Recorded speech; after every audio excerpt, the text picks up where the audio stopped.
اگر کوئی شخص ہم سے دعا کے لیے کہے تو ہمیں کیا کرنا چاہیے؟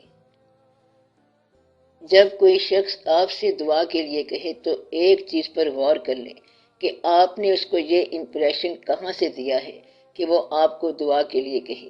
اتنی بڑی ذمہ داری آپ نے اپنے ذمے کیسے لگا لی؟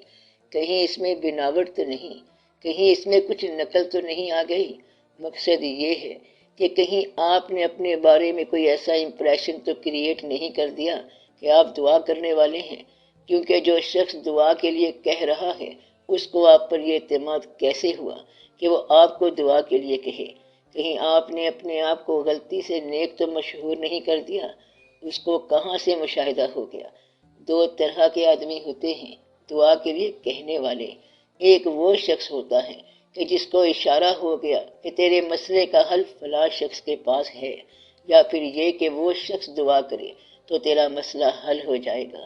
اشارہ غائبانہ طور پر بھی ہو سکتا ہے، خواب کے ذریعے بھی ہو سکتا ہے۔ اس سلسلے میں ایک کہانی سن لو۔ ایک آدمی درویش تھا، اس کا ایک دوست تھا جو شادی شدہ تھا۔ دوست سفر پر جانے لگا تو اس نے سوچا میں سفر پر جا رہا ہوں، اپنی بیوی کو میں کہاں بھیجوں؟ اس نے سوچا فلاں درویش میرے دوست ہیں، ان کی امان میں چھوڑ جاتا ہوں، اس طرح میں باہر کا سفر کر کے واپس آ جاؤں گا۔ صوفی صاحب نے اس عورت سے کہا کہ تو زنان خانے میں چلی جا۔ اس طرح وہ شخص سفر پر چلا گیا۔ وہ عورت زنان خانے میں رہنے لگی اور صوفی اپنی عبادت گاہ میں رہا۔ اس نے ایک دن پانی مانگا، اس کی اپنی بیوی کی بجائے اس مہمان خاتون نے اس کو پانی کا گلاس پیش کیا۔ اب صوفی نے اس کا ہاتھ دیکھا، ہاتھ کے حوالے سے ذہنی طور پہ کوئی تصویر بنائی۔ لکھنے والے لکھتے ہیں یا کہنے والے کہتے ہیں کہ اس کا تقویٰ اور تصوف کا سارا قلعہ جو تھا وہ ٹوٹ گیا، اس طرح کہ وہ محروم ہو گیا۔ اب وہ چلانے لگ گیا کہ یہ کیا ہو گیا۔ اس وقت تو سمجھ نہیں آئی کہ یہ سب کیا ہو گیا ہے، آخر کیا واقعہ ہو گیا ہے۔ وہ بے تاب ہو گیا کہ جگنو اڑ گئے، پرندے اڑ گئے، خیال چلا گیا اور تصور خالی ہو گیا۔ خیال کی نعمت سے خالی ہو جانے کے بعد انسان کو سمجھ آتی ہے کہ اس نے کیا کھو دیا ہے۔ اگر میزبان کے پاس کھانا ختم ہو جائے تو سب سے برا آدمی کون ہے؟ مہمان، کیونکہ اب میزبان اسے ایوائڈ کرے گا۔ جس آدمی کے پاس کھانا ختم ہو جائے وہ مہمان کو پسند نہیں کرے گا۔ جس کے پاس بات ختم ہو جائے وہ سامع کو پسند نہیں کرے گا۔ جس کے پاس جو چیز ختم ہو جائے وہ اس کے حاصل کرنے والوں کو پسند نہیں کرے گا۔ یہ اصول کی بات ہے۔ دکان ختم ہو گئی تو اب گاہک کو کیا کرنا ہے؟ گاہک تو پھر مصیبت ہے۔ اس صوفی درویش نے محسوس کیا کہ اس کا تصوف کمزور ہو گیا ہے، پھر وہ وہاں سے پریشان ہو کر نکلا۔ اس چیز کی تلاش میں جو کھو گئی تھی، ضائع ہو گئی تھی۔ جہاں بھی گیا کسی نے اس کو تسلی بخش جواب نہیں دیا۔ ایک مجذوب درویش اسے ملا۔ اس نے کہا بات یہ ہے کہ آپ کوئی چیز ضائع کر بیٹھے ہیں۔ کہنے لگا کہ میں بہت کچھ ضائع کر بیٹھا ہوں۔ اس نے کہا تمہارا علاج جو ہے فلاں آدمی کے پاس ہے، اگر وہ دعا کرے تو تیرا مسئلہ حل ہو سکتا ہے۔ وہ اس آدمی کے پاس گیا۔ آگے جا کے اس نے کوئی اور ہی منظر دیکھا۔ وہاں دیکھا کہ ایک مجذوب قسم کا آدمی بیٹھا ہے۔ اس کے پاس ایک چھوٹا سا خوبصورت لڑکا ہے۔ وہ اس بچے سے پیار کرتا ہے اور اس کے پاس شراب کا پیالہ رکھا ہوا ہے۔ وہ بچے کو شراب پلاتا ہے، خود بھی شراب پیتا ہے اور اس سے پیار کرتا ہے اور بوسہ بھی دیتا ہے۔ وہ یہ منظر دیکھ کے حیران رہ گیا۔ صوفی نے سوچا یہاں سے واپس چلو کیونکہ یہ وہ آدمی نہیں ہو سکتا۔ تب اس آدمی نے صوفی کو آواز دی کہ بابا کدھر جا رہا ہے؟ اس نے کہا میں آیا تھا کسی کام سے، لیکن لگتا ہے میں غلط جگہ پر آ گیا ہوں۔ اس نے کہا تو غلط جگہ پہ نہیں بلکہ صحیح جگہ پر آ گیا ہے۔ میں تیرے لیے دعا کرتا ہوں، تیرا مسئلہ حل ہو جائے گا۔ اس بزرگ نے دعا کی اور مسئلہ حل ہو گیا۔ صوفی کو اپنا کانٹیکٹ واپس مل گیا۔ صوفی صاحب نے کہا اب ایک اور سوال پیدا ہو گیا ہے۔ سوال اب یہ پیدا ہو گیا ہے کہ یہ کیا ہے؟ جب آپ نے میرا اتنا بڑا مسئلہ حل کر دیا تو محسن ہونے کی حیثیت سے یہ بتائیے کہ یہ کیا ہے جو آپ کر رہے ہیں؟ یہ کیا ہے جو آپ نے میرے ساتھ کر دیا وہ کیا ہے؟ انہوں نے کہا کہ بڑی آسان سی بات ہے۔ بات یہ ہے کہ یہ ہے میرا بیٹا اور یہ ہے شربت۔ بچے سے پیار کرتا ہوں کہ میرا بیٹا ہے اور شربت پی رہا ہوں کہ یہ میری خوراک ہے۔ اس نے کہا یہ سب ایسا کیوں ہے؟ دیکھنے میں تو ایسا لگتا ہے جیسے شراب پی رہے ہیں، اصل میں یہ کیا واقعہ ہے؟ اس نے کہا میں نے یہ سب اس لیے رکھا ہوا ہے کہ کوئی آدمی جاتے ہوئے اپنی بیوی میرے پاس نہ رکھ جائے۔ تو یہ ہیں دعا کے راز۔ اگر آپ نے ویسے ہی مشہور کر رکھا ہے کہ میں صاحب دعا ہوں تو پھر آپ کو توبہ کرنی چاہیے۔ ایسی مشہوری نہیں کرنی چاہیے کہ لوگ کہیں کہ ہمارے لیے دعا کرو۔ اگر جنرلی آپ کو یہ محسوس ہوتا ہے کہ کسی نے دعا کے لیے کہا ہے تو دعا کر دو۔ صرف فرض کے طور پہ کہا ہے تو فرضی طور پر دعا کر دو۔ اس نے بائی دا وے کہا ہے تو اس کے لیے بائی دا وے دعا کر دو۔ جتنا اس شخص کو آپ پر اعتماد ہے وہ اعتماد دراصل آپ نے کریٹ کیا ہے۔ مثلا یہ کہ ہم تو عاجز ہیں، ہم کیا کر سکتے ہیں، اب یہ شخص اپنا امپریشن دوسرے پر کریٹ کر رہا ہے۔ امپریشن اگر کریٹ کیا ہے تو کبھی غلط نہ کرنا، اس کے لیے آپ کی گرفت ہوگی۔ اب سوال یہ ہے کہ کوئی ہم سے دعا کے لیے کہے تو ہم کیا کریں؟ تمہیں دعا کے لیے کیوں کہے کوئی؟ سوال یہ ہے، اس فلاں شخص کو تو نہیں کہتے دعا کے لیے، اس دوسرے شخص کو تو نہیں کہتے دعا کے لیے، اور تمہیں کیوں کہتے ہیں؟ اگر کوئی امپریشن کریٹ کیا ہوا ہے تو اس کے لیے جواز مہیا کرو۔ ہم کسی سے دعا کے لیے اس وقت کہتے ہیں جب کوئی مسئلہ اتنا تیز ہو جائے کہ ہمیں سمجھ نہ آئے کہ کس سے کہیں۔ مجبور آدمی ہر ایک سے دعا کے لیے کہتا ہے، ہر ایک سے اس لیے کہتا ہے کیونکہ اس کو پتہ نہیں ہوتا کہ اصل میں کس سے کہنا ہے۔ انسان خدا کی تلاش میں کبھی خانقاہ کے پاس چلا جاتا ہے، تلاش خدا کی بتاتا ہے اور مسئلہ اس کی صحت کا ہوتا ہے۔ چاہیے کیا؟ شفا۔ گیا کہاں؟ خانقاہ میں، یا کسی بندے کے پاس، یا ڈاکٹر کے پاس، یا حکیم کے پاس۔ گویا کہ تکلیف والا آدمی بلا وجہ بھی آپ سے دعا کے لیے کہہ سکتا ہے۔ جب آپ کو تکلیف ہوتی ہے تو آپ دعا کا سہارا لیتے ہیں جو کہ دراصل خدا کا سہارا ہے۔ دعا کے لیے کسی کو کہنے کا مطلب یہ ہے کہ خدا کے لیے درخواست ہے کہ اگر اللہ سے تمہارا تعلق ہے تو تم میرے لیے دعا کرو۔ کسی سے دعا کے لیے کہنا اچھی بات ہے، لیکن دعا کو مشہور ہونے کے لیے جواز چاہیے۔ یہ میری وارننگ ہے کہ ایسا نہ ہو کہ تم مشہور کر دو کہ تم دعا کرتے ہو۔ باقی جہاں تک دعا کا تعلق ہے تو اللہ تعالیٰ کا حکم ہے کہ دعا کرنے سے مسائل حل ہو جاتے ہیں۔ آدھی زندگی کی مشکل تو دعا سے ہی حل ہو جاتی ہے، باقی کوشش سے ہے۔ اس بات کو آپ یوں کہہ لو کہ زندگی میں دو چیزیں ہیں، ایک کوشش ہے اور ایک نصیب ہے۔ کوشش سے بہت کچھ حاصل ہوتا ہے، لیکن جو بنیادی نصیب ہے یہ دعا کا حصہ ہے، دعا کی تاثیر ہے، یہ کوشش سے حاصل نہیں ہوتا۔ کوشش سے آپ کوئی اچیومنٹ کر لو گے، لیکن دوسرے شخص کا دل مائل ہونا نصیب کی بات ہے۔ سفر کا انجام اچھا ہونا نصیب کی بات ہے۔ اس منزل پر جانے والے کئی مسافر راستے میں رک گئے۔ آفاق کی منزل سے گیا کون سلامت، اسباب لٹا راہ میں یہاں ہر سفری کا۔ تو کوئی لوگ راستے میں رہ گئے۔ نصیب جو ہے یہ دعا سے بنتا ہے۔ کامیابیاں بے شک کوشش سے بنتی جائیں، مگر وہ کامیابیاں جو کوشش سے بنتی ہیں بعض اوقات نصیب کے برعکس بھی ہو سکتی ہیں۔ بات سمجھ میں نہیں آئی کیا؟ یہ بہت غور کرنے والی بات ہے کہ ایک آدمی اپنے مقصد میں کامیاب ہو گیا اور کامیاب ہوتے ہی زندگی میں فیل ہو گیا۔ کبھی ایسی مثالیں دیکھی ہیں آپ نے؟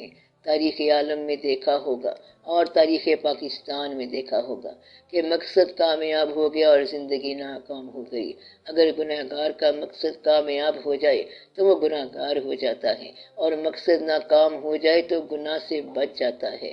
چور کا منصوبہ کامیاب ہو جائے تو چور، لیکن وہ زندگی میں فیل ہو جاتا ہے۔ مقصد یہ ہے کہ ہر برائی اگر اچیومنٹ میں کامیاب ہو جائے تو وہ اپنے اصل مدعا میں فیل ہو جاتی ہے۔ لہذا ضروری نہیں کہ ہر کامیابی اصل کامیابی ہو۔ اگر مقصد برا ہو تو کامیابی بہت بری چیز ہے، اگر مقصد اچھا ہے تو ناکامی بھی بہتر ہے۔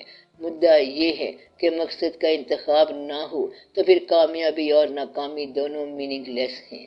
دعا کے ذریعے آپ مقصد کے انتخاب میں کامیاب ہو جاتے ہیں تو اس بات کی دعا کرنی چاہیے کہ یا اللہ مجھے مقصد کا انتخاب کرنے میں آسانی فرما، یا یہ دعا کرنی چاہیے کہ یا اللہ مجھے کوئی صاحب دعا ملا۔ اللہ تعالیٰ نے قرآن پاک میں ساری باتیں دعا کے ذریعے بتائی ہیں کہ یہ دعا کیا کرو، مجھ سے یہ چیز مانگا کرو، اسے خوشی ہوتی ہے۔ فرماتا ہے کہ مجھے یہ کہا کرو کہ اہدنا الصراط المستقیم، اے اللہ ہمیں سیدھا راستہ دکھا، صراط الذین انعمت علیہم، ان لوگوں کا راستہ جن پر تیرا انعام ہوا۔ ساتھ ہی ساتھ یہ بتا دیا کہ یہ راہ ان انسانوں کی راہ ہے جن پر اللہ کا انعام ہوا۔ گویا کہ جب اللہ مہربان ہو جائے تو انسانوں کی راہ سمجھ آ جاتی ہے۔ یہ تو نہیں ہو سکتا کہ اللہ کی راہ ہو اور کوئی آدمی چلا نہ ہو، آج تک کوئی نہ کوئی ضرور چلا ہوگا۔ ان لوگوں کے نقوش پا دیکھو جو اللہ کی راہ پر چلے ہیں، ان لوگوں کو دیکھو جو اللہ کی راہ پر چل رہے ہیں۔ اگر ان لوگوں کے ساتھ تعلق نہیں ہے تو آپ یہ سمجھ لو کہ اللہ کے راستے کے ساتھ تعلق نہیں ہے۔ یہ جو کہنا ہے کہ اللہ کو کہ سیدھی راہ دکھا، اصل میں اس کا راستہ دیکھنے والی بات ہے۔ سب سے زیادہ کامیاب راہ بلکہ ایک ہی راہ ہے اللہ کی، اور وہ ہے وہ راستہ جو اللہ کے محبوب صلی اللہ علیہ وسلم کی طرف سے، وہی راستہ صحیح ہے، باقی سب راہیں غلط ہیں۔ زندگی میں آپ جو کامیابی حاصل کر رہے ہو یہ میننگ لیس ہو سکتی ہے، شہرت حاصل کرتے ہو یہ دھوکہ دے سکتی ہے، دولت حاصل کرتے ہو یہ نقصان دے سکتی ہے۔ راستہ وہی ہے جو اللہ تعالیٰ کے محبوب صلی اللہ علیہ وسلم کی طرف لے جائے، اور اس راہ پر چلنے والے جب آپ صلی اللہ علیہ وسلم کے ساتھ چلیں گے تو صرف وہی راستہ صحیح ہوگا، ورنہ راستہ نہیں ملے گا۔ کہیں ایسا نہ بننا کہ شہرت کے لیے آپ اپنے آپ کو اور حقیقت کو زخمی کر لو۔ دولت اور شہرت کے علاوہ ایک تیسری چیز بھی ہو سکتی ہے، تیسری چیز جو ہے اسے کہتے ہیں لذت وجود۔ تو اب تین چیزیں ہو گئیں، یعنی دولت، شہرت اور لذت وجود نفس۔ ان تینوں میں اگر احتیاط کی جائے اور ان تینوں کو اگر کلمہ پڑھا دیا جائے تو سمجھو کہ آپ کا راستہ آسان ہو گیا۔ یہی تین مقامات ہیں جہاں سے آپ کو خطرہ ہے، اور چوتھا مقام ہی کوئی نہیں۔ شہرت حاصل کرنے کے خیال کی اصلاح کرو، دولت حاصل کرنے کی تیز رفتاریوں کو دھیما کرو، اور اپنی لذت وجود کی جو خواہشات ہیں ان کو ٹھیک کرو۔ یہ تین کام آپ کر لو تو آپ کی زندگی کامیاب ہو جائے گی۔ یہ تینوں کام جو ہیں اکثر ان میں مشکل ہو جاتی ہے انسان کو، اور وہ تینوں ہی سے نقصان اٹھاتا ہے، اور پھر انسان ایسے ہوتا ہے جیسے زخمی پرندہ، نہ وہ اڑنے کے قابل اور نہ واپس جانے کے قابل۔ تو وہ نہ شکار کے کام آیا اور نہ شکاری کے کام آیا۔ اس لیے یہ دیکھنا چاہیے کہ آپ کیا کر رہے ہیں۔ جب کوئی دعا کے لیے کہے تو آپ دیکھو کہ اس نے کیوں کہا۔ اگر کوئی تعلق کے بغیر دعا کے لیے کہتا ہے تو وہ ایسے ہی سرسری کہہ رہا ہے۔ آپ بھی کہہ دیں کہ اچھا میں دعا کر دوں گا، دعا بھی کر دو کہ یا اللہ بہتری فرما۔ کچھ لوگوں نے ایسا بھی کہا کہ یا اللہ یہ آدمی مجھے نیک سمجھتا ہے اور دعا کے لیے کہتا ہے تو مجھ کو سچ مچ کا نیک بنا دے۔ ایک تو یہ مقام ہے، پھر اس کے لیے دعا کرو۔ یہ بھی ہو سکتا ہے کہ آپ کسی کے لیے دعا کریں اور پھر اللہ تعالیٰ فرمائے کہ تو اس شخص کے لیے دعا کر رہا ہے جو میرا باغی ہے اور میری بات نہیں مانتا۔ جب تک وہ اللہ کے ساتھ تعلق نہ بنائے تو اللہ کیسے اس کی بات مانے؟ کوئی شخص ایسا نہیں ہو سکتا جو کسی باغی کے لیے اللہ تعالیٰ سے دعا کا جواب لا سکے۔ دعا یہ ہو سکتی ہے کہ اللہ تعالیٰ باغیوں کو اطاعت میں لے آئے تاکہ ان کی دعائیں منظور ہو جائیں۔ دعا اس شخص کی منظور ہوتی ہے جو تمہاری بغاوت دور کرے اور تمہاری اصلاح احوال کرے تاکہ تم بھی اللہ کی راہ پر چل پڑو، ورنہ یہ رواج بن جائے گا، یہ صرف رسم بن جائے گی اور رواج بن جائے گا کہ باغی کو فیض دیا جائے۔ ایسا تو ہوا نہیں ہے آج تک، باغی کو فیض نہیں ملا آج تک۔ اس پہ ذرا صاحبان فکر غور کریں کہ پاکستان میں لاکھوں کے حساب سے پیر خانے ہیں اور انہیں دیکھا جائے تو وہی کام کر رہے ہیں جو بزرگوں نے کیا، دعا کرتے ہیں اور دعا دیتے ہیں۔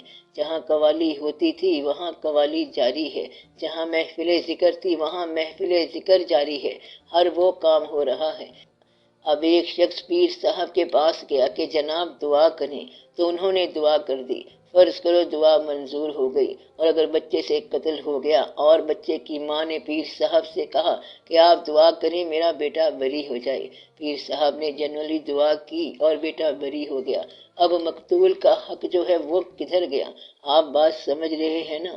اس لیے دعا کرنے والا یہ خیال کرے کہ اس کی دعا کرنے کے عمل سے کسی اور کا حق نہ ختم ہو جائے، کہیں ایسا نہ ہو کہ دعا کے پورا ہونے سے کوئی اور شخص کسی چیز سے محروم ہو جائے۔ عام طور پر یہاں آ کر دقت پیدا ہوئی کہ مشائخ نے ہر ایک کے لیے دعا کر دی، ہر ایک کے لیے دعا اور ناجائز خواہش کے لیے دعا۔ آ کر کہتے ہیں کہ نمبر نکل آئے، کوئی لاٹری نکل آئے۔ اگر جینوئن دعا کر دی اور لاٹری نکل آئی تو پھر یہ سارا نظام ہی غلط ہو گیا۔ لوگ آ کر کہتے ہیں کہ دعا کرے کہ گھوڑا ڈربی ریس جیت جائے۔ دعا کا مقام یہ ہے کہ اللہ اور اللہ کے حبیب صلی اللہ علیہ وآلہ وسلم کے بتائے ہوئے راستے پہ چلنے والوں کو جب کوئی بات سمجھ نہ آئے تو دعا کے ذریعے اس کا حاصل انہیں لا دو۔ اس کے علاوہ جو بات ہے وہ دعا کا مقام نہیں ہے۔ جس ذات سے دعا کر رہے ہو اس ذات نے راستہ بتا دیا ہے، اس راستے کے مطابق چلو۔ دعا کا یہ مقام ہے کہ دعا اللہ کی طرف لے جاتی ہے اور اللہ سے تاثیر لاتی ہے۔ ایک شخص جو یتیم کا مال ہضم کر گیا کہتا ہے کہ دعا کرو کہ بس اللہ مجھ پر رحم کرے۔ اللہ تجھ پر تب رحم کرے گا جب تو یتیم کا مال واپس کر دے گا۔ اب تو ظلم کرنے کے بعد رحم مانگ رہا ہے تو یہ تو بڑی غلط بات ہے۔ اس لیے دعا کے پردے میں بڑے ظلم ہوتے رہے ہیں۔ اللہ تعالیٰ رحم فرمائے۔ اب آپ دعا کرنی بند ہی کر دو۔ اب آپ جنرل دعا کرو، قوم کے لیے دعا کرو، ملت کے لیے دعا کرو کہ یہ بچ جائے، اور وہ لوگ جنہوں نے ملک کو کھایا ان کے لیے دعا کرنی چاہیے کہ یا اللہ یہ حصہ ان کو ہضم نہ ہو۔ دعا کرو کہ جس نے یتیم کا مال کھایا ہے اس کو ہضم نہ ہو، اس کو خود ہی پیٹ میں درد ہو تاکہ یہ واپس کر دے۔ ایک دوسرے کا مال ہضم کرنے کی بجائے اس کی عادت اب بدل جائے گی۔ آپ ایک دوسرے کے مال نہ کھایا کرو، مال یتیم نہ کھاؤ، ایک دوسرے کا مال بھی نہ کھاؤ اور دھوکہ نہ کرو۔ جتنی باتیں اللہ تعالیٰ نے منع کی ہیں ان باتوں سے بچو۔ پھر دعا کا مقام یہ ہے کہ جہاں کوشش نہیں پہنچاتی وہاں دعا پہنچائے گی۔ مریض کوشش کر کے تھک چکا ہے، ڈاکٹر دوا دے چکے ہیں اور اب دعا کی ضرورت ہے، یا پھر وہ آدمی دعا کرے جو ڈاکٹر کے پاس شروع سے ہی نہ جائے۔ وہ کہہ سکتا ہے کہ دیکھا جائے گا۔ دعا کے ذریعے چلنے والے بے شمار لوگ ہیں جنہوں نے آج تک ڈاکٹر کی ایک گولی بھی نہیں کھائی۔ وہ دعا کے قائل ہیں اور دعا کو مانتے ہیں۔ اس لیے یہ دیکھو کہ اللہ کے ساتھ تمہارے تعلق کی جتنی رینج ہے اتنی ہی دعا کی رینج ہے۔ جناب، یہ زندگی کی حقیقت اور کائنات کے راز جو ہیں انہیں راز کیوں رکھا گیا ہے؟ اور پھر راز صرف چند لوگوں پر ہی کیوں منکشف کیے جاتے ہیں؟ سب کے لیے ایسا کیوں نہیں ہے؟ یہ تو بڑی آسان سی بات ہے۔ پہلی بات تو یہ دیکھو کہ جس کیپیسٹی میں آپ سوال کر رہے ہو وہ کیپیسٹی ایک ماننے والے کی ہے یا کہ ایک غور و فکر کرنے والے کی ہے۔ جو غور و فکر والا ہے لیکن قرآن کو نہیں مانتا اس کے لیے اس سوال کا جواب اور ہے، ماننے والے کے لیے اور ہے۔ آپ اپنی کیپیسٹی بتاؤ کہ آپ مسلمان ہونے کی حیثیت سے بات کر رہے ہیں؟ جو کافر ہو کے بات کرے اس کا جواب کلیئر ہے، ماننے والوں کے لیے اس کا جواب اور ہے۔ پہلے کیپیسٹی بنا لو۔ قرآن پاک مسلمانوں کے لیے اللہ کا کلام ہے، اور اللہ جو ہے خالق ہے کائنات کا، اور تضادات کے باوجود اللہ اللہ ہی ہے، خالق ہے، مالک ہے۔ اگر کوئی بات ہمیں سمجھ آتی ہے تب بھی وہ مالک ہے، اور اگر سمجھ نہیں آتی ہے تب بھی وہ مالک ہے۔ آپ نے بھی اس کے ایک حصے پر غور کیا ہے، کبھی دوسرے رخ پہ غور کریں تو معلوم ہوگا کہ پیغمبر ہیں، اللہ کے نبی ہیں، قریبی ہیں اور بڑی تکلیف سے گزر رہے ہیں۔ یہ کافروں نے سوال کیا ہے کہ اگر آپ پیغمبر ہیں تو اتنی تکلیف کس بات کی ہے؟ آپ تو غریب ہیں پھر بھی پیغمبر ہیں، آپ کنویں میں گر گئے ہیں، جیل جانا ہوا پھر بھی پیغمبر ہیں، درد ہو گیا پھر بھی پیغمبر ہیں، بیمار ہو گئے، جسم میں کیڑے پڑ گئے پھر بھی پیغمبر ہیں۔ کبھی کسی پیغمبر نے گلہ نہیں کیا، کسی پیغمبر نے کبھی استعفیٰ نہیں دیا۔ یہ خاص راز ہے۔ اس طرح جو شہید ہیں وہ اللہ کی راہ میں مرتے جا رہے ہیں اور تسلیم کرتے جا رہے ہیں، انہوں نے کبھی کچھ نہیں کہا، گلہ نہیں کیا، گلہ ہے صرف دیکھنے والے کا، اور اگر دیکھنے والا اس خیال سے وابستہ نہ ہو تو اس کو گلہ ہی رہے گا۔ اس لیے جب اللہ کریم کی بات دیکھتے ہیں تو اللہ تعالیٰ نے کہا ہے کہ میں قادر مطلق ہوں، میرے اختیار سے کسی کے باہر جانے کا سوال ہی پیدا نہیں ہوتا، لیکن اس شیطان نے اللہ کا کہنا نہیں مانا۔ آپ سوچو کہ اگر شیطان نے کہنا نہیں مانا تو پھر ہمیں بتانے کی کیا ضرورت ہے؟ کیا وہ اللہ کے قبضہ قدرت سے باہر ہے جس نے نہیں مانا؟ یہ راز بعد میں سمجھ آئے گا۔ آپ یہ دیکھو کہ زمین کے اندر سونا ہے، مٹی کے اندر ایک اور ہے، اس کے بعد آپ اس اور کو پروسیس کرتے ہو، پھر اس کو آپ فرنینس میں لے جاتے ہو، میلٹ کرتے ہو، پھر جا کے سونا نکلتا ہے۔ یہ سونا جو ہے جب اور کی حالت میں ہوتا ہے ایک راز ہوتا ہے، اس وقت آپ اسے نہیں پہچان سکتے۔ کائنات کے راز کو دریافت کرنے کے لیے، راز سے متعلق سوالات کے جوابات لینے کے لیے سب سے پہلے اپنے وجود کا راز دریافت کرو۔ آپ کی آنکھ کے اندر ایک چیز موجود ہے، اس کا نام ہے بینائی، اور وہ تمہیں نظر نہیں آئی آج تک۔ اس کو پہچانو۔ تمہارے جسم میں جو جان ہے وہ کہاں ہے، وہ کیا ہے؟ تمہارے اپنے پاس جو روح ہے وہ کہاں پر ہے، اس کو پہچانو۔ یہ جو گویائی ہے یہ کدھر سے آتی ہے اور کہاں چلی جاتی ہے، اس کو پہچانو۔ تمہارے پاس روز روشن کی طرح خیال ہے، خیال آتا ہے، خیال جاتا ہے، خیال بجھتا ہے، خیال چھپتا ہے، اس کو پہچانو کہ یہ کیا ہے۔ اچانک خیال آ گیا، اچانک غم آ گیا، اچانک خوشی آ گئی، اچانک آنسو آنے شروع ہو گئے، اچانک مسکراہٹ آ گئی، کہا آ گیا، یہ سب کیا ہے؟ پہلے تم اپنی کائنات کا ذاتی راز دریافت کرو، پھر اس کائنات کے راز دریافت کرنے کا امکان پیدا ہو جائے گا۔ ورنہ شہید کے بارے میں ہم سوال پوچھیں گے اور اللہ نے پہلے ہی کہہ دیا ہے کہ تمہیں اس کا شعور نہیں ہے۔ اب اللہ مالک ہے، خالق ہے اور بنانے والا ہے، وہ بتا رہا ہے کہ یہ تمہارے بس میں نہیں ہے۔ مخلوق کے پاس خالق کے ادراک کا شعبہ اتنا نہیں ہے جتنا تم چاہتے ہو، کیونکہ ابھی تو تمہارے پاس تمہارا اپنا ادراک نہیں ہے اور تم اس کے پردہ ہائے راز اور سربستہ راز کائنات دریافت کرنے چلے ہو، اس لیے یہ نہیں ہو سکتا۔ اللہ نے جواب دیا کہ اے انسانوں اور جنوں کے گروہ، تم نکل کے دکھاؤ آسمانوں اور زمین کی حدوں سے، مگر نہیں نکل سکتے سوائے اس کی طاقت کے، اس لیے اس کی طاقت کے بغیر نہیں نکل سکتے۔ اگر تم نے طاقت لینی ہو تو میری نصیحت ہے کہ کبھی بے باکی سے نہ لینا، کبھی گستاخی سے نہ لینا۔ طاقت ملتی ہے صرف انکساری میں، عاجزی میں اور مہربانی میں، پھر یہ راز دریافت ہو جاتا ہے۔ اس لیے ماننے والوں نے راز دریافت کر لیا اور اس کا یہ طریقہ بتایا ہے کہ آپ چلتے جاؤ عاجزی کے ساتھ، سجدے کے ساتھ، انکساری کے ساتھ، پھر راز سے پردہ اٹھ جائے گا، ضرور اٹھ جائے گا، ضرور اٹھ جائے گا۔ یہ واقعہ یوں نہیں ہوتا کہ تم پوچھو کہ یہ سب ایسے کیوں رکھا ہوا ہے۔ اللہ تعالیٰ نے فرمایا مجھ سے یہ نہ پوچھنا کہ یہ کیوں ہے، بلکہ یہ یاد رکھنا کہ میں نے تم سے پوچھنا ہے کہ تم نے ایسی زندگی کیوں گزاری۔ بل ہم یسألون، یعنی تم سے ہی پوچھا جائے گا کہ تم نے ایسا کام کیوں کیا۔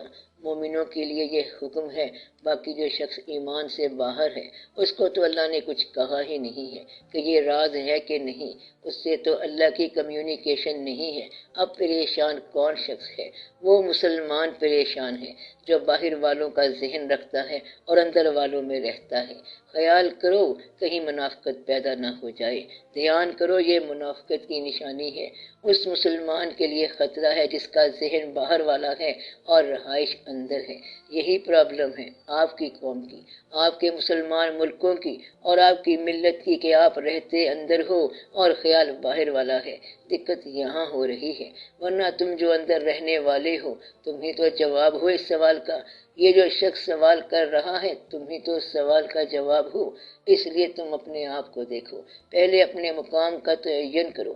جب تک اپنے مقام کا تعین نہ ہوگا تو سوال کا جواب، دوسرے سوالوں کے جواب، عاقبت کا جواب اور حساب کتاب کا جواب نہیں ملے گا۔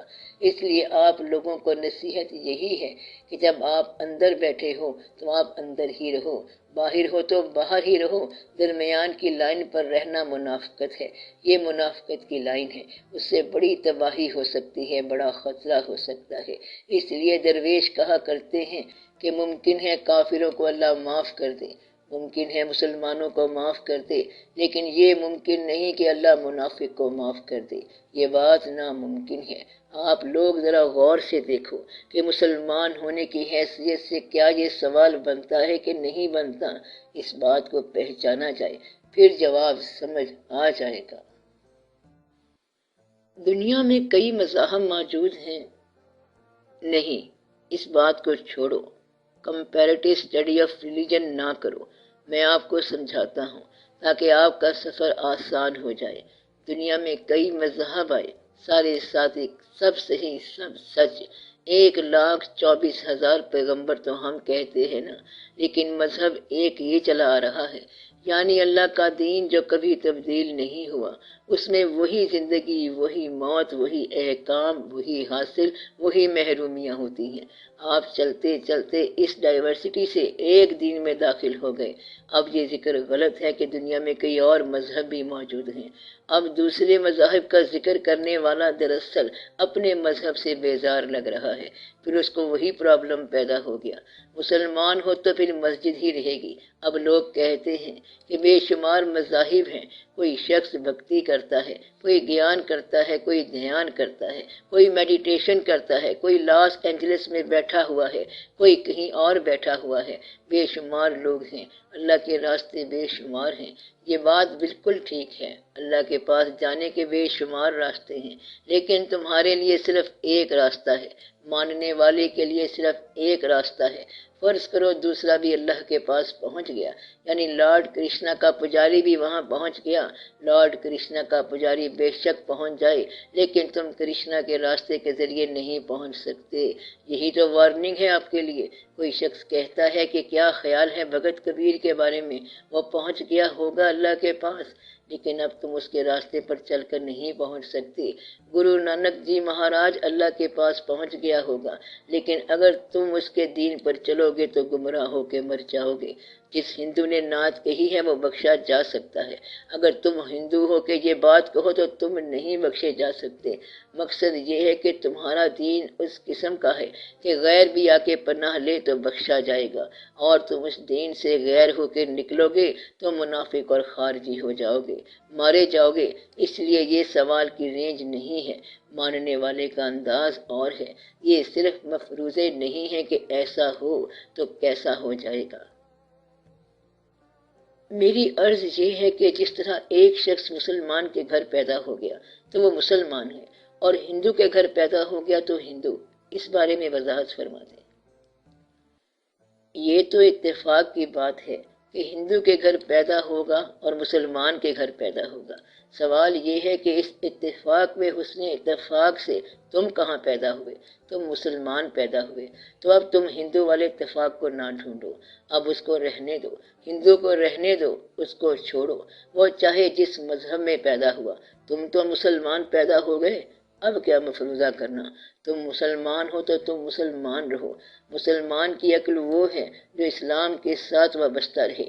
اب سوال یہ ہو سکتا ہے کہ اگر میں ہندو پیدا ہوتا تو سوال یہ ہے کہ جو تم ہو گئے ہو اب اس سے باہر نہ نکلو، اگر نہیں مانتے تو پھر اس سے باہر نکل جاؤ۔ بے شمار لوگوں نے ایسا کیا ہے کہ مجھے اسلام سمجھ نہیں آیا اور پھر اسلام کو چھوڑ دیا۔ اب کافر ہو کے اس مسئلے کا حل تلاش کرو کہ اسلام ہے کہ نہیں ہے۔ میں یہ کہہ رہا ہوں کہ منافق ہونے سے بچو، کافر ہونے سے میں منع نہیں کر رہا ہوں۔ بے شک کافر ہو جاؤ، کہو میں اسلام کو نہیں مانتا۔ مسلمان ہونے کی حیثیت سے یہ سوال نہیں ہو سکتا کہ فرشتے کدھر ہیں، ہمیں تو نظر ہی کوئی نہیں آیا۔ یہ تو وہ بات ہوئی کہ کسی نے کہا دیکھو یہ شعر غالب کا ہے، اور وہ بڑا مشہور شاعر تھا۔ کہتا ہے کیسا مشہور تھا، مجھے پتہ نہیں ہے کہ وہ کون ہے۔ اس کی بات ٹھیک ہے، وہ مشہور کیسے ہو سکتا ہے جس کا آپ کو پتہ نہیں ہے؟ وہ مشہور کیسے ہو سکتا ہے جس کا آپ کو پتہ نہیں ہے؟ وہ راز جو آپ کو سمجھ آ جائے وہ کب راز رہتا ہے؟ راز وہ ہے جو آپ کو بالکل سمجھ نہ آئے۔ کسی بھی راز کو دریافت کرنے سے پہلے اپنا ذاتی راز دریافت کرو کہ آپ خود کیا ہو، آپ کون ہو، کہاں سے آئے ہو، کدھر کو جا رہے ہو، یہاں ہونا کیا ہے اور کب تک ہونا ہے، اور ہونے میں نہ ہونا کیسے ہوتا جا رہا ہے، نہ ہونے میں ہونا کیسے ہوتا جا رہا ہے، اور آپ کے پرانے لوگ کہاں چلے گئے، آپ انہیں کہاں چھوڑ کے آ رہے ہیں، اور نئے لوگ بڑے کیسے ہو گئے ہیں، بچہ جو ہے وہ بڑا کس طرح ہو گیا اور بڑا رخصت کیسے ہو گیا، اور تمام وسائل کے باوجود آنکھوں میں آنسو کدھر سے آ گئے۔ کہتا ہے آپ تو بیمار نہیں ہو، ٹھیک ٹھاک ہو، رو کے رہے ہو۔ کہتا ہے مجھے کوئی نقصان تو نہیں ہوا، میں تو ٹھیک ہوں، بس صرف دوست مر گیا۔ یہ سارے واقعات سوچنے والے ہیں۔ تمہاری خوشی بھری زندگی میں کسی اور کا غم کدھر سے آ گیا، خط بن کے آ گیا، ٹیلی گرام بن کے آ گیا، اور تمہاری غمگین زندگی میں خوشی کہاں سے آ گئی، ان کو پہچانو۔ یہ سب کیا ہے، یہ باتیں سوچنے والی ہیں۔ تم نے آسمان کے ستاروں کی چالیں درست نہیں کرنی ہیں، کہیں ایسا نہ ہو کہ آسمان پر پاؤں رکھتے رکھتے راستہ ہی پاؤں سے نکل جائے یا پاؤں راستے سے نکل جائیں۔ یہ دھیان کرنا چاہیے کہ یہ زندگی ہے، اس کے اندر اپنی حدود کو اور اپنی قیود کو اور اپنی ڈائمنشنز کو پہچانو۔ پھر یہ بات دریافت کرو کہ اے اللہ تعالیٰ اب تو بتا کہ تو کون ہے۔ اگر اس حال میں پوچھو گے تو کہیں ایسا نہ ہو کہ بے باکی جو ہے وہ گستاخی بن جائے، اس طرح تم برباد ہو جاؤ گے۔ بے باکی جائز ہے صرف ماننے والوں کے لیے۔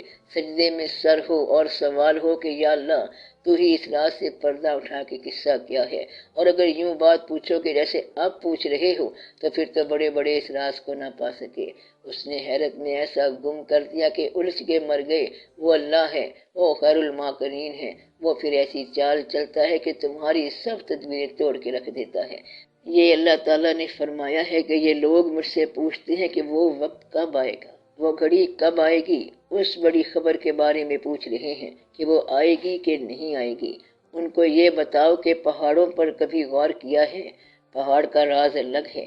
پہلے یہ دیکھو کہ زمین کا اپنا راز ہے۔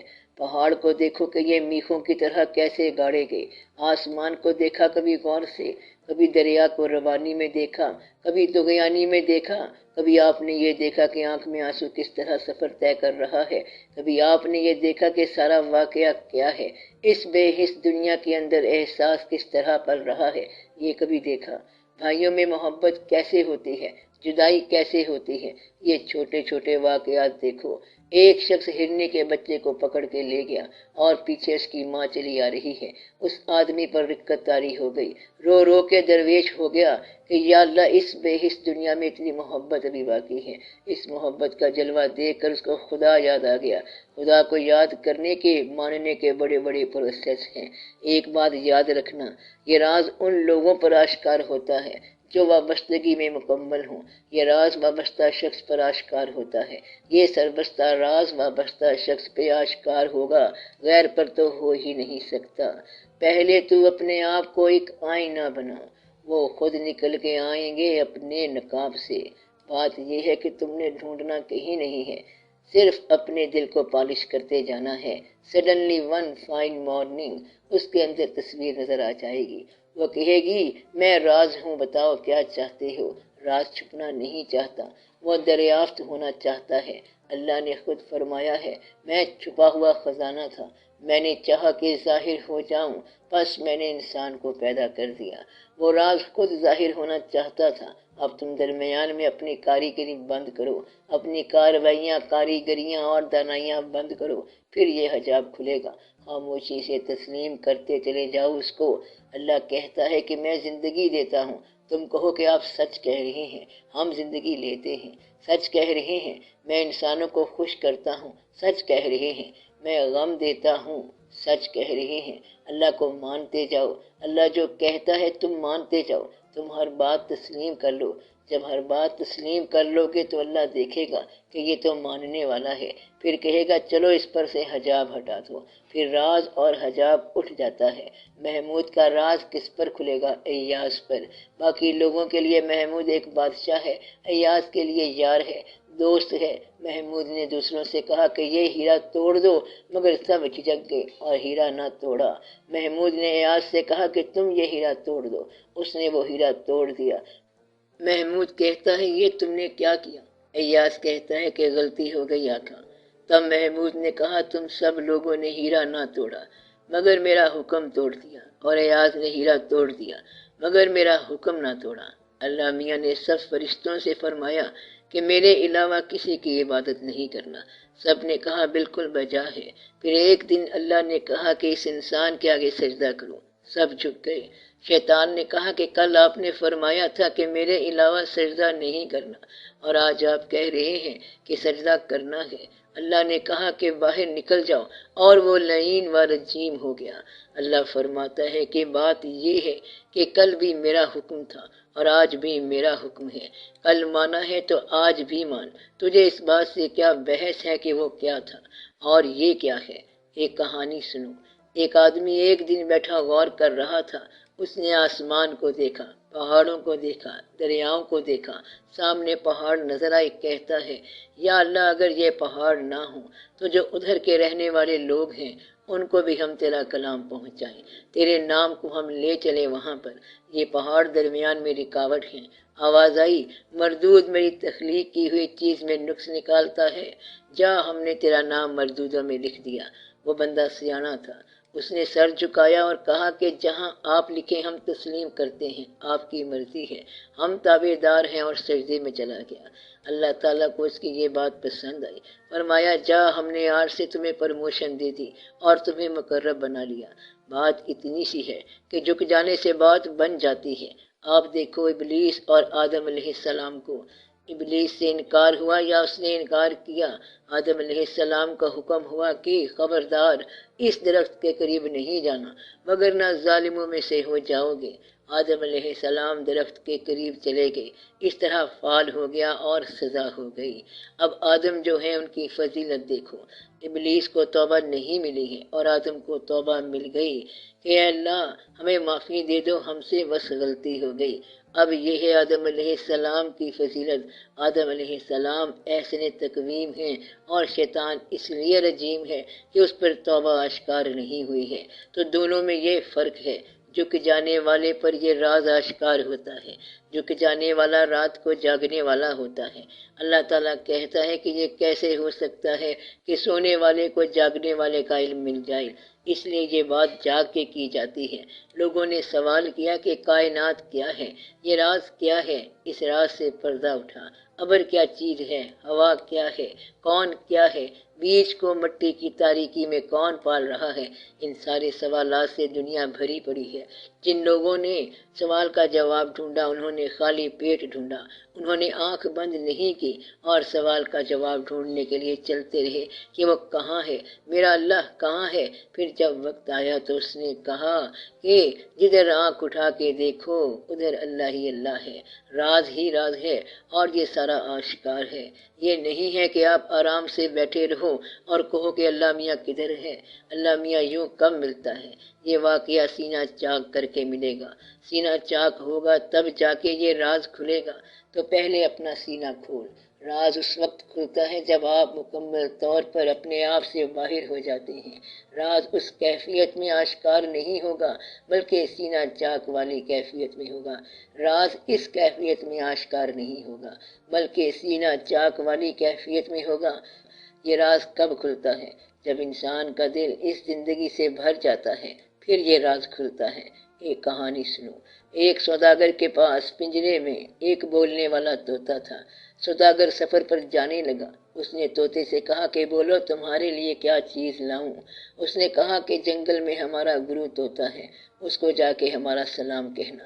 اسے کہنا کہ آزاد فضاؤں کے رہنے والوں، ایک غلام پنجرے میں ہے اور آپ کو سلام بھیجتا ہے۔ وہ سوداگر جنگل میں گیا، وہاں گرو طوطے کو اس نے کہا کہ ایک پنچھی جو پنجرے میں ہے آپ کو سلام کہہ رہا ہے۔ گرو طوطا پھڑ پھڑ کرتے ہوئے نیچے گر گیا۔ جنگل کے سارے طوطے نیچے گر گئے اور مر گئے۔ سوداگر کو بڑا دکھ ہوا کہ یہ کیا ہو گیا۔ واپس گیا، طوطے نے پوچھا میرا پیغام دیا تھا؟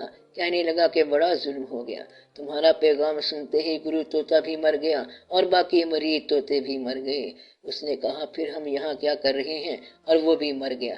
سوداگر حیران رہ گیا، اس نے مردہ طوطے کو نکال کے باہر پھینک دیا۔ وہ مردہ طوطا فوراً اڑ گیا۔ سوداگر نے کہا کہ یہ کیا ہے؟ طوطے نے کہا کہ مجھے میرے گرو نے تیرے ذریعے یہ پیغام دیا ہے کہ اگر تو مرنے سے پہلے مر جائے گا تو یہ راز کھلے گا۔ یہ جو خیال کا پنجرا ہے، دماغ کا پنجرہ ہے، اس سے آزاد ہونے کا ایک ہی راستہ ہے، مر جا۔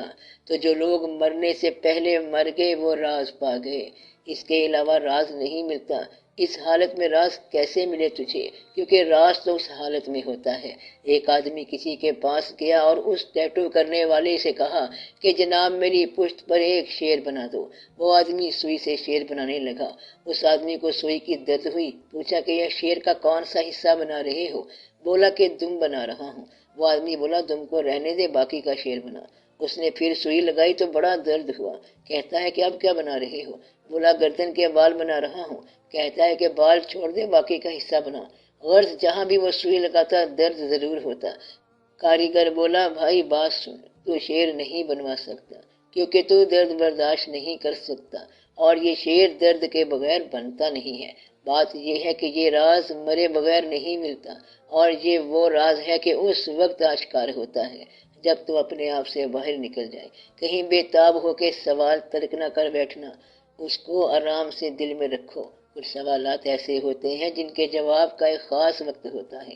ایک چھوٹا سا بچہ اگر ماں سے کہے کہ یہ بتاؤ شادی کیا ہوتی ہے، تو ماں باپ کیا بتائیں گے؟ کیونکہ جب تک وہ جوانی کے اندر داخل نہیں ہوتا اسے اس کا مفہوم سمجھ نہیں آ سکتا۔ نابالغ ذہن میں یہ بات سمجھ نہیں سکتا کہ بلوغت کا راز کیا ہے۔ کائنات کا راز امیچور آدمی پر کبھی آشکار نہیں ہوتا۔ اس راز سے پردہ کیسے اٹھتا ہے، اس شعر سے آپ کو سمجھ آ جائے گی۔ پردے اٹھے ہوئے بھی ہیں، ان کی ادھر نظر بھی ہے، بڑھ کے مقدر آزماں سر بھی ہے، سنگے در بھی ہے۔ یہ راز کسی سنگے در سے ملتا ہے۔ راز کائنات اپنی پیشانی سے ملے گا اور سنگے در سے ملے گا۔ اس راز کو آشکار کرنے کے لیے کسی کا غلام ہونا چاہیے۔ مولوی ہرگز نہ شد مولائے روم، تا غلام شمس تبریزی نہ شد۔ اس کے اندر غلام ہونا بہت ضروری ہے۔ یہ راز اس شخص سے پوچھو جس کے ہاتھ میں آپ بک چکے ہو اور جس کے ہاتھ میں اور تحویل میں آپ جا چکے ہو۔ اگر تم نے اپنے آپ کو کسی کی تحویل میں نہیں دیا تو یہ جواب نہیں مل سکتا۔ اس کا جواب صرف وہی شخص دے سکتا ہے۔ جب تم اپنے آپ سے مر جاتے ہو اور خود کو اس کے حوالے کر دیتے ہو تو پھر وہ اس سوال کا جواب لکھتا ہے، اور وہ یہ جواب تمہاری پیشانی پر، قلب پر اور تمہارے احساس پر لکھتا رہتا ہے۔ اس کی شرط یہ ہے کہ پہلے تم اپنے آپ سے نکل کے خود کو اس کے حوالے کر دو۔ سر ذکر کیا ہے اور ذکر الہی کی مقدار کیا ہے؟ ذکر الہی کی مقدار تو کوئی نہیں ہے۔ لامحدود اللہ کے لیے لامحدود یاد ہے۔ ذکر الہی جو ہے الفاظ بھی ہیں، احساس بھی ہے، خیال بھی ہے، اور اس کو بے شمار بتایا گیا ہے۔ اللہ والوں نے بتایا ہے کہ ذکر الہی کیا ہے۔ ایک تو یہ ہے کہ آواز کے ساتھ اللہ تعالیٰ کا اسم پکارا جائے، سانس کے اندر اور باہر جانے کے ساتھ اللہ اللہ کیا جائے، اس کو پاس الفاظ کہتے ہیں۔ اپنے سانس کی حفاظت کی جائے اور سانس کے آتے اللہ ہو کہا جائے اور سانس کے جاتے اللہ ہو کہا جائے، اس کا پورا احساس کیا جائے، خیال رکھا جائے اور اللہ ہو کہا جائے۔ اور لا الہ الا اللہ بھی ذکر ہے۔ اور ذکر کی ایک بات یہ بھی ہے کہ نماز قائم کر میرے ذکر کے لیے، اور اللہ کے ذکر کے بے شمار طریقے بتائی گئی ہیں۔ اللہ کی راہ میں چلنے والا محبت کے ساتھ جو عمل کر رہا ہے وہ بھی ذکر ہے، اور اللہ کی راہ میں فکر کرنا جو ہے یہ بھی ذکر ہے، تفکرون بھی ذکر ہے، تدبرون بھی ذکر ہی ہے، اور اللہ کی راہ میں خرچ کرنا بھی ذکر ہے۔ اگر پیسے والا آدمی ذکر کر رہا ہو تو اللہ اسے کہے گا کہ تو اللہ ہو کہتا جا رہا ہے اور پیسہ خرچ نہیں کرتا، لہذا تمہارا ذکر قبول نہیں ہوگا۔ اللہ کا حکم ہے کہ انسان ہرگز ہرگز نہیں فلاح پائے گا جب تک خرچ نہیں کرے گا وہ چیز جو پسند ہے اس کو۔ غریب آدمی کیا خرچ کرے گا؟ غریب آدمی اپنے دکھ پر خاموش ہو جائے تو یہ بھی ایک طرح کا خرچ ہے۔ اس خاموشی کی بدولت غریب غنی ہو جاتا ہے۔ غریب اگر اپنے دکھ پر خاموش ہو جائے تو وہ غریب غنی ہو جاتا ہے۔ کبھی بھی اپنے دکھ پر لوگوں کی گواہی نہ لو، دکھ کو خاموش کر دو اور اپنے غم کو پی جاؤ اللہ کے لیے، اور اللہ کی راہ میں یہ سوچ کر کہ یہ مصیبت اس کی طرف سے آئی ہے۔ خدا کی طرف سے آنے والی چیز کا مخلوق کے سامنے گلہ نہ کرو، اور مخلوق کے ظلم کا اللہ کے سامنے گلہ نہ کرو۔ یہ غریب آدمی کی سخاوت عبادت ہے۔ ایسا کرنے سے اس کا ذکر شروع ہو جاتا ہے۔ ذکر کا معنی ہے کہ اللہ کی راہ میں چلنے کا شعور پیدا ہو جائے۔ اللہ کی راہ میں چلتے ہوئے جو کچھ تم کر رہے ہو یہ سب کچھ ذکر میں شامل ہے۔ خیرات بھی ذکر میں شامل ہے، چلنا بھی ذکر میں شامل ہے۔ اللہ کے ذاکرین کے لیے روٹی پکانے والا تندورچی بھی ذکر میں شامل ہے۔ یہ پورے کا پورا ذکر ہے، اور یہ اللہ تعالیٰ کے محبوب صلی اللہ علیہ وسلم نے بتایا ہے کہ اصلی ذکر یہ ہے کہ انسان زمان و مکان سے الگ ہو کر خالق کون و مکان کے ذکر میں ایسا گم ہو جائے کہ لامکان بن جائے، بلکہ بالکل اس کے عالم میں محو ہو جائے۔ یہ ذکر کی کیفیت ہے۔ انسان اس حال میں ہمہ حال ہو جاتا ہے۔ ایک آدمی ذکر میں بڑا محو کر دیا گیا، چلتے چلتے اس کو کہیں ٹھوکر لگی تو خون نکل آیا، اس خون میں سے بھی ذکر کی آواز آتی تھی۔ اللہ کے ذکر کی حد آپ کا شیخ مقرر کرتا ہے۔ مثلا شیخ نے کہا کہ اب ذکر بند کر دے۔ اب یہ ذکر بند کرنا جو ہے یہ اطاعت ہے۔ جس ذکر سے منع کیا جائے وہ ذکر بذات خود آپ کو اطاعت سے باہر لے جائے گا۔ یہ میں وارننگ کی بات بتا رہا ہوں۔ مثلا کوئی شخص ذکر میں بہت محو ہو جائے گا تو نماز کے قریب نہیں جائے گا، اور اللہ کے ذکر میں اتنا محو ہو جائے گا کہ درود شریف سے بھاگے گا۔ یہ میں غور کرنے والی بات بتا رہا ہوں۔ جو انسان ذکر میں زیادہ مست ہو جائے اس کے قریب جا کے پھر درود شریف پڑھتے ہیں تو اس کو ٹھنڈک محسوس ہوتی ہے، ورنہ وہ درود شریف نہیں سنتا۔ حالانکہ درود شریف کا معنی ادب ہے۔ شیخ کے حکم کے علاوہ ذکر بے باکی میں لے جاتا ہے، تیزی میں لے جاتا ہے، اڑا کے لے جاتا ہے، ادھر کا ادھر کر دیتا ہے، ادھر کا ادھر کر دیتا ہے۔ اس لیے ذکر کے لیے شیخ کا امر ہونا چاہیے، اور جس کا امر ہو اس کی حفاظت میں ہونا چاہیے اور اس کی سرپرستی میں ہونا چاہیے۔ بے باکی میں ذکر کرتے کرتے بعض اوقات انسان گمراہ ہو جاتا ہے۔ آپ بات سمجھ رہے ہیں؟ کہیں ایسا نہ ہو کہ ذکر بھی کرتے جائیں اور گمراہ بھی ہو جائیں۔ اس لیے یہ ضروری بات ہے کہ کہیں آپ کا ذاکر ہونا شریعت سے ٹکرا نہ جائے۔ ایسے لوگ دیکھے ہیں ہم نے۔ اس لیے ذکر کرتے وقت بڑی احتیاط چاہیے۔ ذکر شریعت کے اندر رہ کے کیا جائے، اور کسی شیخ کے حکم سے کیا جائے، اور کسی شیخ کی پناہ میں کیا جائے، اور اس کے سہارے سے کیا جائے، تاکہ منزل آسانی سے مل جائے۔ اپنی ذات کے ساتھ کیسے سنسیئر ہوا جا سکتا ہے؟ سب سے پہلے اپنے رشتوں کو پہچانو، ان رشتوں کے ساتھ صداقت کا تعلق رکھو۔ پھر جو آپ کا سیلف ہے، آپ کا یور سیلف، بلکہ یور ریئل سیلف ہے، اس کو پہچانو۔ اس میں سب سے پہلے آپ کے رشتے آتے ہیں۔ سب سے پہلے اپنے رشتوں کو پہچانو۔ جو لوگ آپ سے تعلق رکھتے ہیں وہ آپ کا سیلف ہے، ان کے ساتھ سنسیئر ہو جاؤ۔ آپ کے خیال کے مطابق آپ کے مرنے پر جن لوگوں کو غم ہونے کا امکان ہے، اپنی زندگی میں ان لوگوں کو خوشی ضرور دے جاؤ۔ یہ میری نصیحت ہے۔ ان لوگوں کو بعد میں صرف رونے کے لیے نہ چھوڑ جانا، ان کو تھوڑا سا رونے کا حوصلہ بھی دے جاؤ۔ بس اتنا سا کام کر لو تو یہ سنسیریٹی ہے آپ کی اپنے سیلف کے ساتھ۔ ذرا جائزہ لو کہ آپ کے مرنے کے بعد کون افسوس کرے گا۔ انہیں اپنی زندگی میں ہی خوشی دے جاؤ۔ جس کو اپنی موت کا غم دے کے جانا ہے اسے زندگی میں خوشی بھی دے جاؤ۔ جب موت کا غم دے کے جاؤ گے تو زندگی کی خوشی بھی تو دے کے جاؤ۔ تو یہ ہے سنسیریٹی۔ اپنے بیہیویئر میں سنسیئر ہو جاؤ، یعنی جو آپ کہہ رہے ہو وہی کرو، اور جو آپ کر رہے ہو وہی کہو۔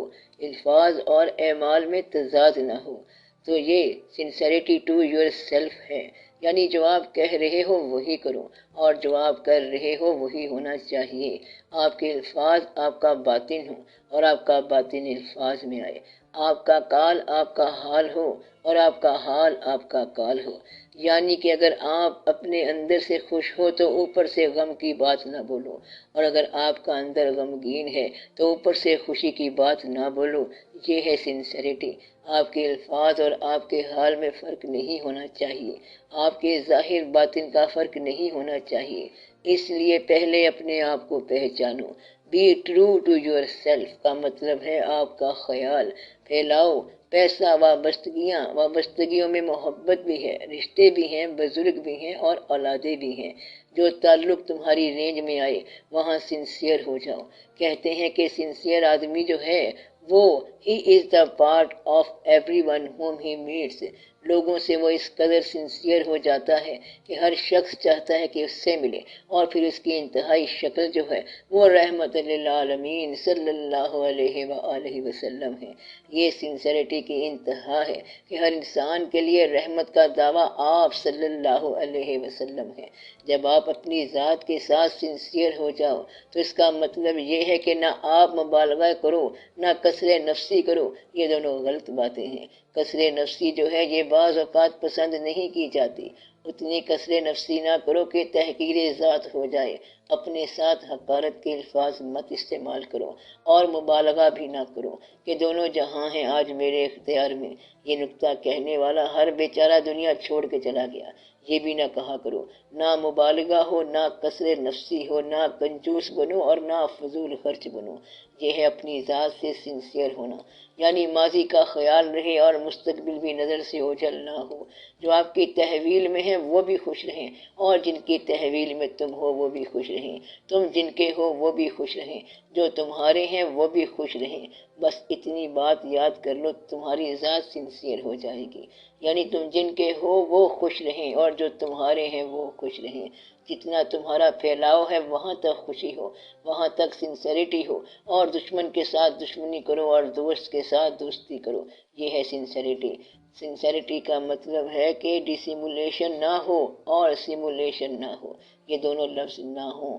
ڈسیمولیشن کا مطلب ہے کہ showing what you have not, اور سیمولیشن کا مطلب ہے کہ concealing what you have to be, یہ دونوں کام نہ ہوں۔ حقیقت جو ہے اسے چھپاؤ نہیں اور جھوٹ جو ہے اسے بیان نہ کرو۔ اپنے بارے میں خوش گمانیاں نہ پھیلاؤ اور اپنے بارے میں بد گمانیاں نہ پھیلاؤ۔ تم اندر سے جتنے ہو اس سے کم ظاہر کرو، یہ ہے سنسیئرٹی۔ جتنا علم ہے اس سے ذرا کم بولو، جتنی دولت ہے اس سے اپنے آپ کو کم امیر ظاہر کرو۔ دولت چھپاؤ نہیں لیکن مبالغہ نہ پیدا ہو جائے، یہ ہے سنسیئرٹی۔ اور اگر زندگی میں سنسیئرٹی ہو تو موت کے ساتھ بھی سنسیئر ہو جاؤ، بس دونوں کام کر لو۔ زندہ رہو تو مرنے کا انتظار رہے اور موت سے اتنا نہ ڈرو کہ زندگی ناممکن ہو جائے۔ زندگی گزارو یقین کے ساتھ اور موت پر اعتماد رکھو۔ موت سے اتنا ڈرنا نہیں ہے کہ زندگی سے مایوس ہو جاؤ، اور یہ بھی نہ ہو کہ موت سے غافل ہو جاؤ، یہ ہے سنسیئرٹی۔ تو بڑی اچھی بات ہے اپنی ذات کے ساتھ سنسیئر ہونا، اپنی ذات کی وابستگیوں کے ساتھ سنسیئر ہونا اور ہر ایک کے ساتھ سنسیئر ہونا۔ اچھے لوگ ایسا ہی کرتے ہیں۔ سید میں اور عام مسلمان میں کیا فرق ہے؟ سید میں اور عام مسلمان میں سب سے پہلا فرق تو یہ ہے کہ اللہ تعالیٰ نے فرمایا کہ اے ایمان والو، ہم نے تمہیں قبیلوں میں اور شاخوں میں پیدا کیا تاکہ تم پہچانے جاؤ۔ اللہ کے نزدیک بہتر تو وہ ہے جو متقی ہو۔ اگر سید متقی نہ ہو تو یہ اچھی بات نہیں ہے، اور اگر متقی بھی ہو اور سید ہو تو یہ بہت بہتر بات ہے۔ سید کا معنی سربراہ ہونا یا آل مصطفیٰ صلی اللہ علیہ وآلہ وسلم سے ہونا۔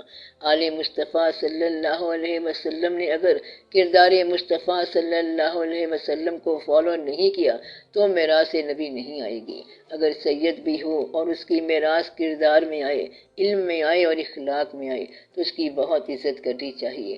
بزرگوں نے کہا ہے کہ جن لوگوں پر آپ کا یقین ہو جائے کہ یہ نبی پاک صلی اللہ علیہ وسلم کے خاندان سے ہیں تو ان لوگوں کی عزت کرنی چاہیے، بلکہ ضرور کرنی چاہیے، اور اگر یہ دیکھو کہ ان کے اعمال میں بہت کمی ہے تو ان کی اصلاح کرنی چاہیے، ورنہ ان کو اوائڈ کرو۔ تو آل جو ہے وہ کردار کی آل ہے، آل جو ہے دین کی آل ہے، آل جو ہے فرمان کی آل ہے۔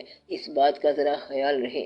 عام مسلمان اور سید کو دیکھیں تو ان میں فرق ایسے نہیں ہے، کیونکہ وہ بھی مسلمان ہیں اور وہ بھی مسلمان ہے۔ ان دونوں میں فرق یوں نہیں ہے، اور نہ فرق آگے جا کے یوں نکلتا ہے۔ یہ بات تو سب جانتے ہیں کہ جب جنس بھی اچھی ہو اور کردار بھی اچھا ہو تو لازمی بات ہے کہ نتیجہ بہت اچھا ہوگا۔ نسل کا اثر ضرور ہوتا ہے۔ مرغوں کی نسل اور ہوتی ہے، جانوروں کی نسل اور ہوتی ہے، اور پھر انسانوں کی بھی نسل ہے۔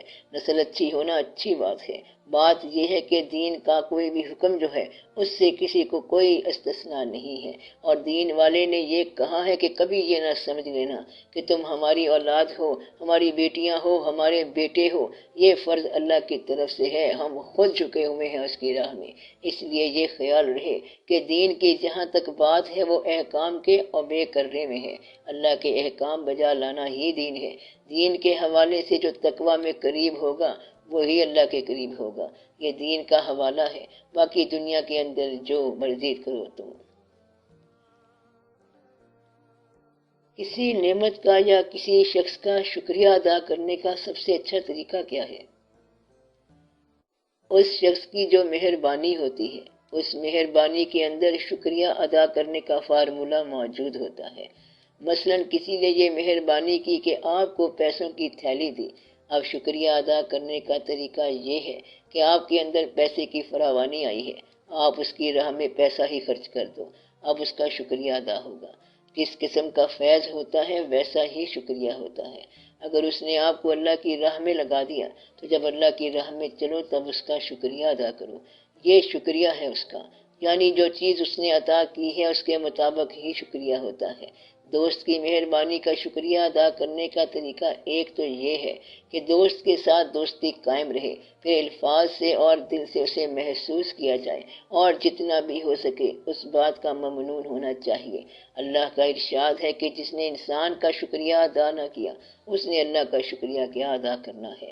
دراصل یہ اللہ تعالیٰ ہی کی طرف سے ہوتا ہے کہ انسانوں کو آپ کے پاس بھیجا جاتا ہے کہ وہ ایسا کام کر دیں کہ آپ پر شکریہ ادا کرنا واجب ہو جائے۔ اس انسان سے یہ کہنا چاہیے کہ میں تیرا شکریہ ادا کرتا ہوں کہ تو نے یہ بات بتائی ہے، اور اللہ کا شکریہ ادا کرتا ہوں کہ اس نے تجھے یہ بات بتانے کو بھیجا ہے۔ شکریہ ادا کرنے والا ہمیشہ ہی سرفراز ہوگا۔ دعا یہ مانگا کرو کہ یا اللہ تیرا شکر ہے کہ تو نے مجھے شکر کرنے والا بنایا۔ شکر کرنے والا دوسروں کے قصور معاف کیے رکھتا ہے اور کرتا ہی چلا جاتا ہے۔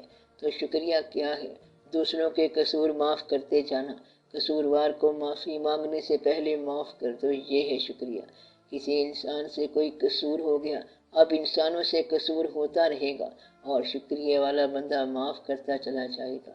ایک دفعہ صحابہ کرام رضوان اللہ اجمعین نے عرض کی، یا رسول اللہ صلی اللہ علیہ وآلہ وسلم، آپ فرماتے ہیں کہ اپنے غلاموں کو بار بار معاف کر دیا کرو۔ آپ صلی اللہ علیہ وسلم یہ فرمائیں کہ دن میں کتنی مرتبہ غلاموں کو معاف کریں؟ آپ صلی اللہ علیہ وسلم نے فرمایا 70 مرتبہ تو ضرور معاف کرو۔ یعنی یہ ہے اس دین کا شکریہ کہ غلام کی لغزشوں کو 70 مرتبہ ڈیلی معاف کر دیا کرو۔ گویا کہ شکریہ ادا کرنے والے جو ہیں وہ ہمیشہ صرف معاف کرتے رہتے ہیں اور ہمیشہ ہی ساجدین رہتے ہیں اور شاکرین رہتے ہیں۔ یہ نسخہ یاد رکھو کہ جو شاکرین ہیں وہ ہمیشہ ساجدین رہتے ہیں، شکر کرنے والے کا سر ہمیشہ سجدے میں ہوتا ہے۔ حضور، جو آدمی احسان فراموش ہو اس کے ساتھ بہتر سلوک کرنے والے کے لیے کیا حکم ہے؟ احسان فراموش کے ساتھ بہتر سلوک کرنا، احسان فراموش کے ساتھ جو بہتر سلوک کرے اصل میں وہی شخص بہتر ہے۔ اس میں یاد رکھنے والا ایک بڑا نسخہ ہے کہ جس کے ساتھ احسان کیا گیا وہ اس کو یاد رکھے، اور جس شخص نے احسان کیا وہ شکریہ کا انتظار نہ کرے۔ اس لیے احسان فراموش شخص ہو یا کوئی اور شخص ہو، احسان کرنے والے کا کام ہے احسان کرنا، لوگ مانے یا نہ مانے اس کا کام ہے لوگوں پہ احسان کرتے جانا۔ اللہ تعالیٰ کا اس طرح فرمان ہے کہ تم نہیں مانتے لیکن کھانا تو لے لو، تم مجھے نہیں مانتے نہ مان، دیکھا جائے گا، تمہارا ہمارا ایک دن مقرر ہو گیا، پھر ہم کہیں گے ذالک الیوم الحق، کہ یہ وہ دن ہے انصاف کا، آج تم لائے گئے ہو اس مقام پر جس کے تم انکاری تھے، لیکن فی الحال کھانا پینا قبول کر لو۔ تو یہ اللہ تعالیٰ کے کام ہے۔ احسان کرنے والے کا یہ کام ہے کہ کہیں احسان فراموش ہو یا یاد رکھنے والا ہو ان پہ احسان کرتے جانا۔ ایک دفعہ وارننگ آئی ہے اور یہ بات بتانے والی تو نہیں ہے، لیکن میں تمہیں بتاتا ہوں کہ بعض اوقات برے آدمی کے ساتھ نیکی کرنا ایسے بھی ہو سکتا ہے کہ یہ نیک آدمی کے ساتھ برائی ہو۔ مثلا سانپ کے ساتھ نیکی کرتے جاؤ اور اس کی جان بچاتے جاؤ، کہیں ایسا نہ ہو کہ وہ تمہارے بھائی کو ڈس لے۔ یہ خیال رہے۔ اس لیے احسان کرنے والے احسان کے فیلڈ کے ایریے کو طے کر لیتے ہیں کہ جس پر وہ احسان کر رہے ہیں وہ شخص کم از کم ہارملیس ہونا چاہیے۔ دشمن کی تلوار پر احسان کرو گے تو بھائی کی گردن کا نقصان ہوگا، اس کا خیال رہے۔ باقی یہ کہ احسان کرنا بہت اچھی بات ہے۔ جناب، زندگی کو موت پر فتح کیوں دی گئی ہے؟ کس نے کہا؟ جناب، یہ ایک حقیقت ہے۔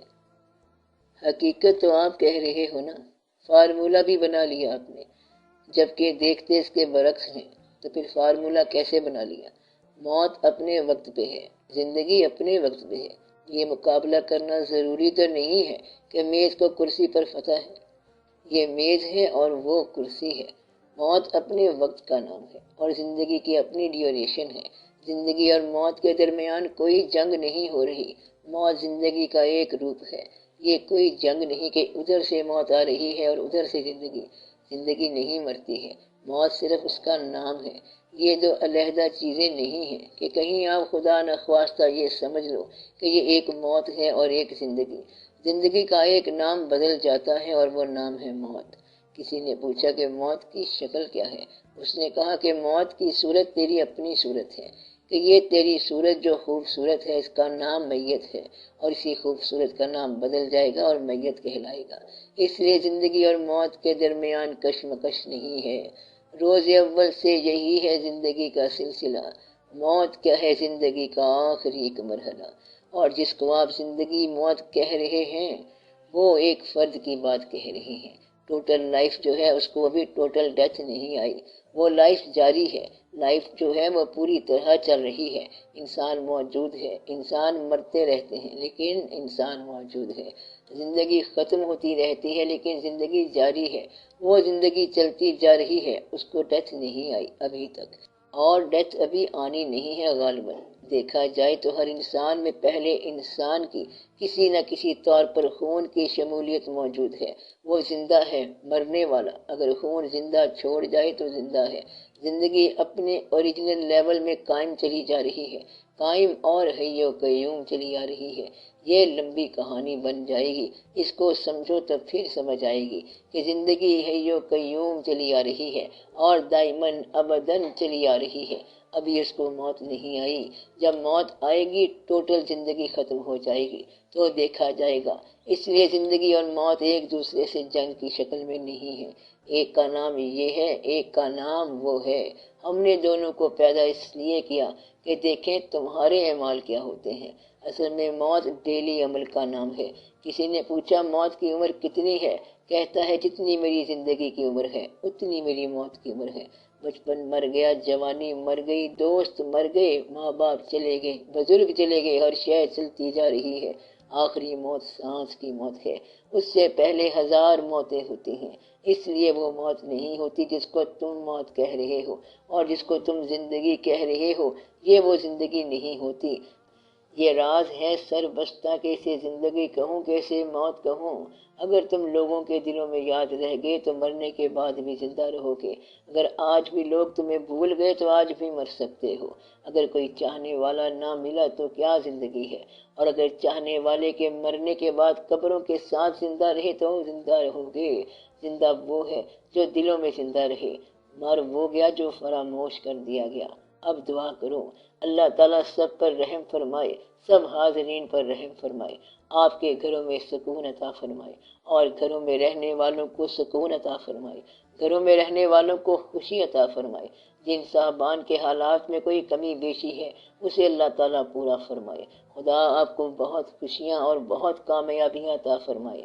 صلی اللہ تعالی علی خیر خلقہ و نور عرشہ سیدنا و مولانا حبیبنا و شفیعنا محمد و آلہ و اصحابہ